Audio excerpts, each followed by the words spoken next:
So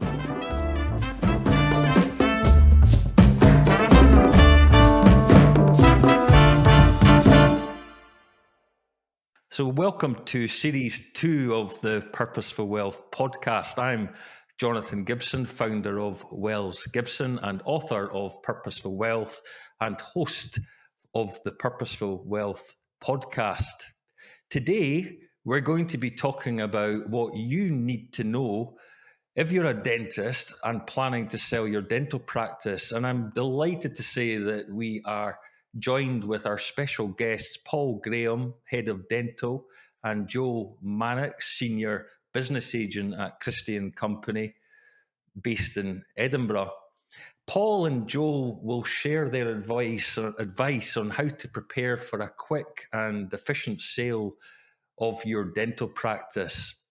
So let's get started. Hi, Paul. Hi, Joe. Welcome to the Purposeful Wealth Podcast, and thank you for agreeing to join us today. It is a delight to see you both after what's been a challenging couple of years for many. Likewise, Jonathan. Thank you. Nice to be on as well. Thank you. It's really great to see you both. So maybe we could start with you just telling us a bit about yourself and the great work that you've been doing at Christie and Company over the past few years. Yeah, sure.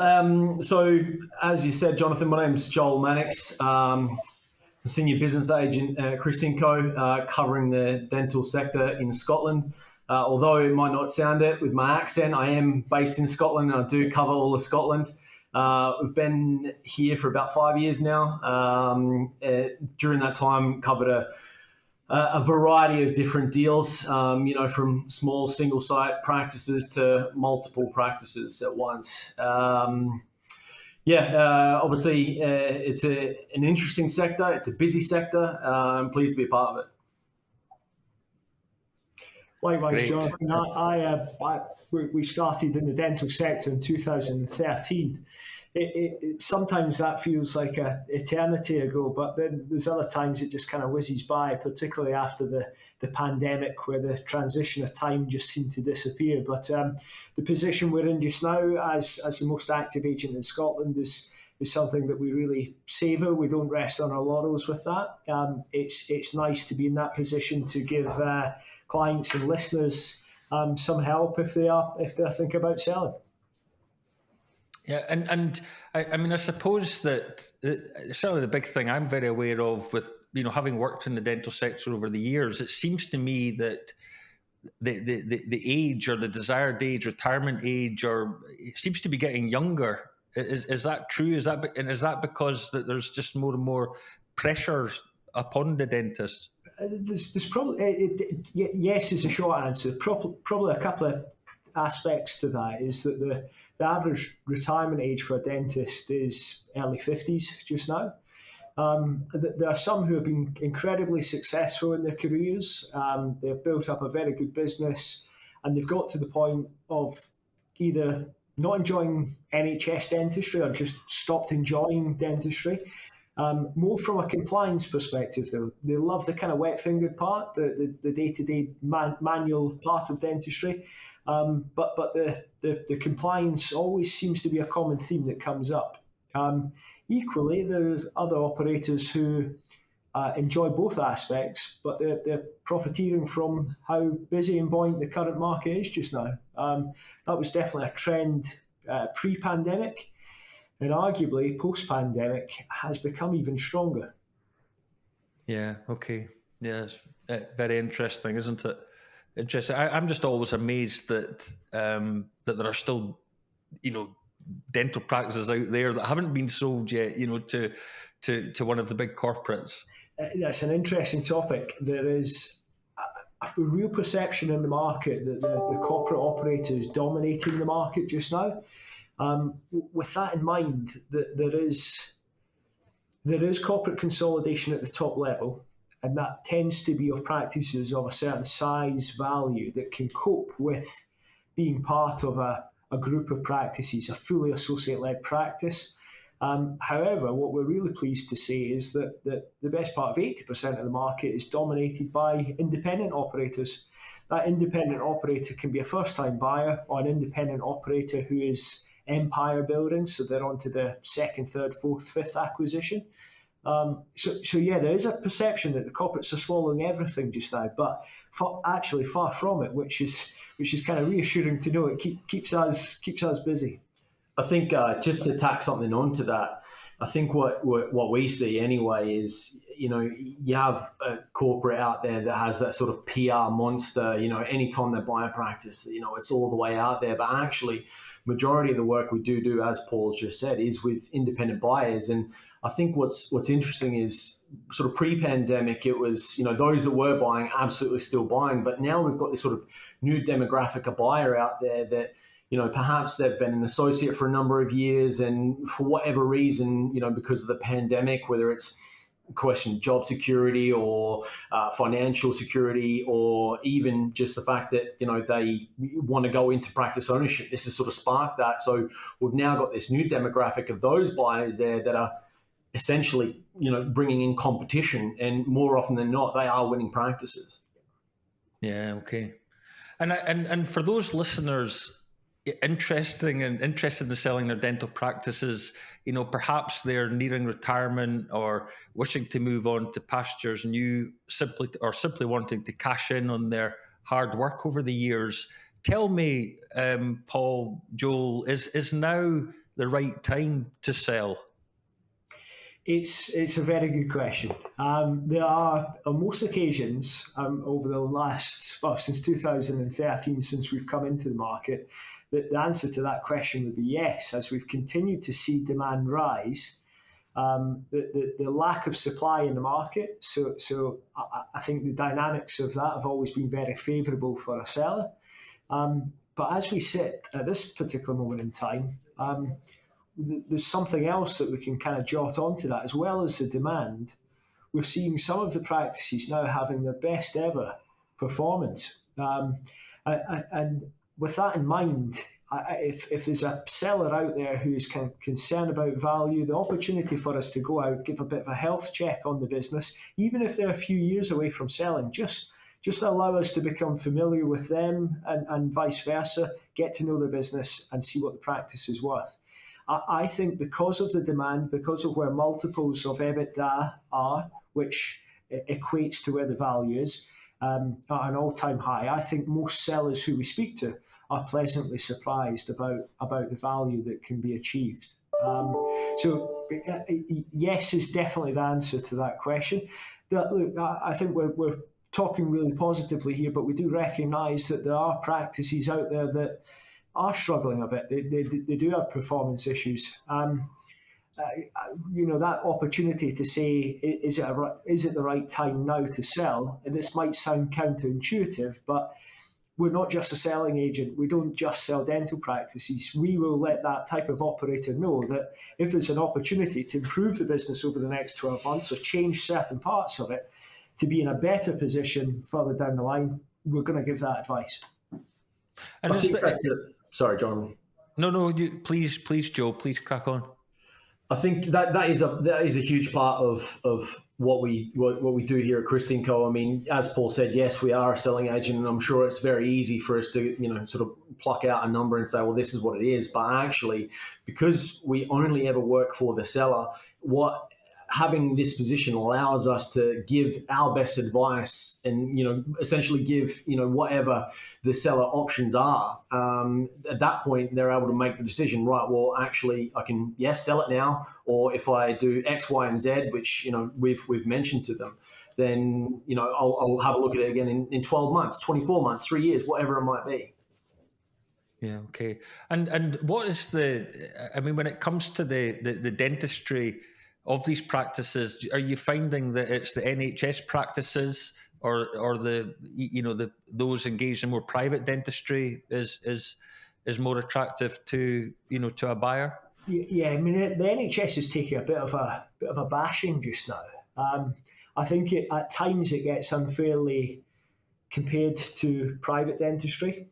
I think both are two very different aspects. And actually, there's a patient base for private practices, there's a patient base for NHS practices. I think those who are kind of rallying for change in the NHS just now are doing so not to eradicate the NHS, but to improve the framework, which I think is important that we always keep moving in that regard.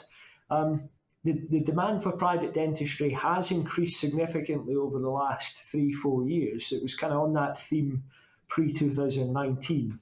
As a result of the pandemic, where some NHS practices have remained fairly static, private practices, not necessarily just because of NHS access issues, but because of accidental savers, patients doing what we're doing just now, the kind of Zoom boom effect. They're seeing themselves on camera more often, and they see a couple of squint teeth and want to get something done. They've not gone on a family holiday, and so all of a sudden they're kind of leaning that way towards private dentistry.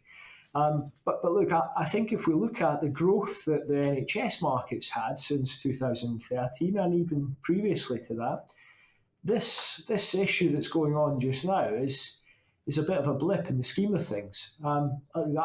Whilst far from ideal and absolutely get it that operationally it's more challenging than ever before, it will fix itself, and there will be a market and a buyer who will adapt to that change. Perhaps not what the predecessors are doing just now, who've been in the business in NHS dentistry for 15, 20 years. You know, that's a difficult position to come from, to see where it once was to where it is now. But those new coming into the business see it in a very different light. So there's still demand there for both. And equally, if you're a mixed practice, well, that's the best of both worlds. Yeah, okay.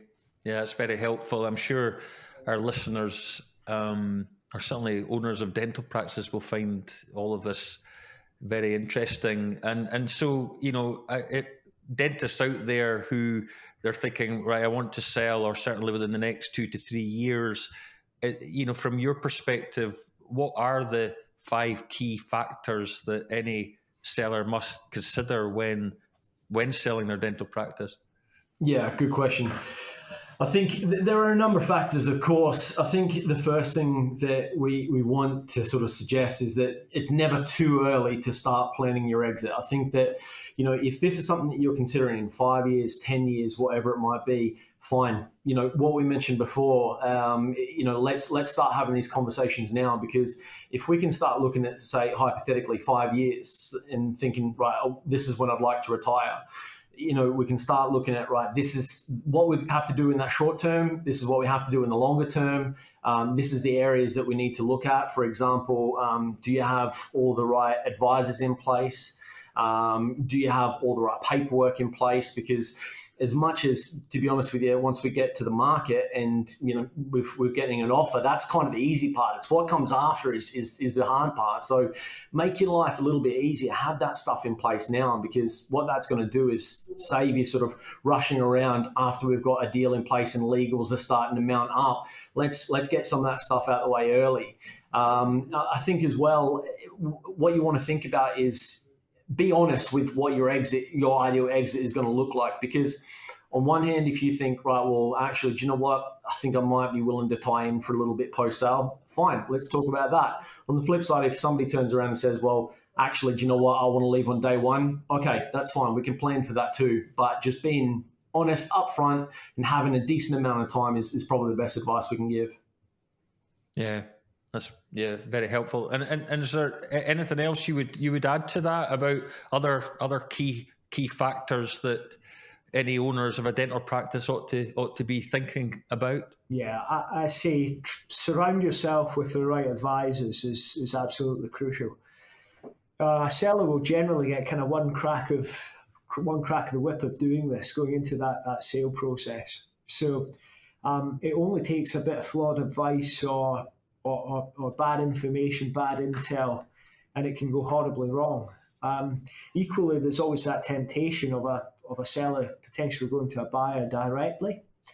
And look, I think the dynamics of that, and I appreciate the position that we're in when we say it naturally as a sales agent, we're going to be saying this, but the opportunity just to sell your practice to one buyer who knocks your door direct, how can a seller be sure that they're getting the best possible offer from that individual. Not necessarily even in terms of the headline offer, but the post-sale conditions, the deal terms.